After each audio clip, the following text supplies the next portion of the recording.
সভ্যতার শুরু থেকে একেবারে সৃষ্টির শুরু থেকে আজকে পর্যন্ত মানুষের জ্ঞান চর্চার যে বিষয়টি বইপত্রের মাধ্যমে কিন্তু মানুষ জ্ঞান চর্চার সুযোগ পেয়েছিল এবং সৃষ্টির সূচনা থেকে আজকে পর্যন্ত যে সৃষ্টির বিকাশ, সভ্যতার বিকাশ, এই বিকাশটি ঘটেছে আসলে জ্ঞান চর্চার মধ্য দিয়ে। বইপত্র থেকেই মানুষ জ্ঞান চর্চার একটি গুরুত্বপূর্ণ উপাদান হিসেবে বইকে ব্যবহার করে। একটা সময় হয়তো গাছের বাকল অথবা অন্য কোনো উপাদানের মধ্যে কিন্তু মানুষ লেখালেখির যে কাজটি সেটি করত।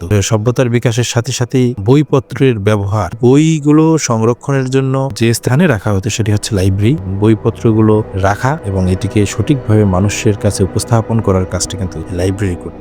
প্রাচীনকাল থেকে লাইব্রেরির ব্যবহার বাংলাদেশেও ছিল। আমাদের আসলে আজকে কথা বলবো বরিশাল অঞ্চলের পরিত্যক্ত প্রাচীন লাইব্রেরি নিয়ে। বরিশাল অঞ্চলটি কিন্তু খুব প্রাচীনকাল থেকেই কিন্তু জ্ঞান চর্চা বা অনেক দিক থেকেই সমৃদ্ধ। যেমন হচ্ছে সেই কুসুম কুমারী দাসের যে ছেলে জীবনানন্দ দাস, শেরে বাংলা রেখে ফজলুল হক, রৌদ্র মোহাম্মদ শহীদুল্লাহ থেকে শুরু করে আরো অনেক জ্ঞানী গুণীদের কিন্তু এখানে জন্ম হয়েছিল।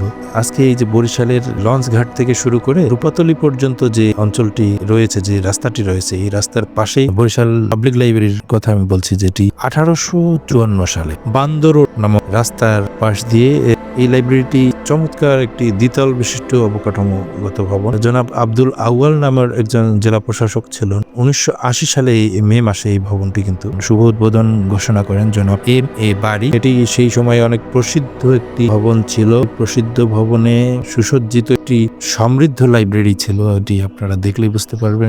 এখানে আরেকটি কক্ষ আছে যেটি তালা মারা, এটির তালা দেওয়া আছে, এখানে দেখার সুযোগ নেই। চমৎকার এই যে এখানে আপনারা দেখতে পাচ্ছেন অনেকগুলো সুন্দর করে শেলফ সাজানো, অনেক বড় জায়গা জুড়ে, এবং সামনে বইয়ের অনেকগুলো টেবিল থেকে শুরু করে বসার দীর্ঘ জায়গা। এটা নিয়ে কারো মাথা ব্যথা নাই না? এখানকে যারা এমপি টেমপি হয় ওরাও এটা নিয়ে কোনো উদ্যোগ নেই? না, আমি সাথে কইছিল যে আমি কিছু টাকা দেবো, মন্ত্রী আইছিল আমার দ্বারে কইছিল আমেরিকা মন্ত্রী কমিশন আছে, এক সচিব এসেছিল সাংস্কৃতিক মন্ত্রণালয়, কইছিল দিব কিছু টাকা, সেটা দিন দিয়েছি কিনে হাও কইছিল। আমাকে তো জানে এটা দেখছি, কারণ আমরা গরিব মানুষ, আমাকে ধরে অত কি হার করে এই অবস্থা। একটা ধ্বংস করে দিয়েছে, আল্লাহ বিচার করবো ওরা বিসিএস ক্যাডার। আমার কাছে লাইব্রেরি না খাই রয়েছে, তোর তো লাভ বুঝছে আমার, আমি তো মায়ের রয়েছি, লাইব্রেরি ধ্বংস হয়ে যায়, আমি মায়ের রয়েছি, আমার কি আমার এখন না খাইনি বলি, আমার অবস্থা এত খারাপ করে গেলে আমি চাকরি উঠতে দিয়েছি। আমার বাপের গাড়ি দিয়েছে, গাড়িওয়ালা গ্যাস করে এই একটা টাকা কিনে দিয়ে ওই জানলা কাপড়টা তুলে দিতে আসছে।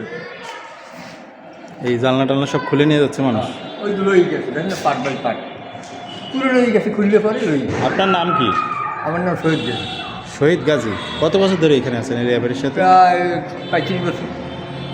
35 বছর? এটার পিছনে জীবনটাই তো গেছে তাহলে। আমার কিছু নেই, আমি খুব অসহায় জীবন করতে। তাহলে এই বিল্ডিংটা সংস্কার করলে করা যায়, সংস্কার করে লাইব্রেরি আকারে করা যায়, দোতলা ঠিক করতে পারি, সুন্দর হয়ে যায়।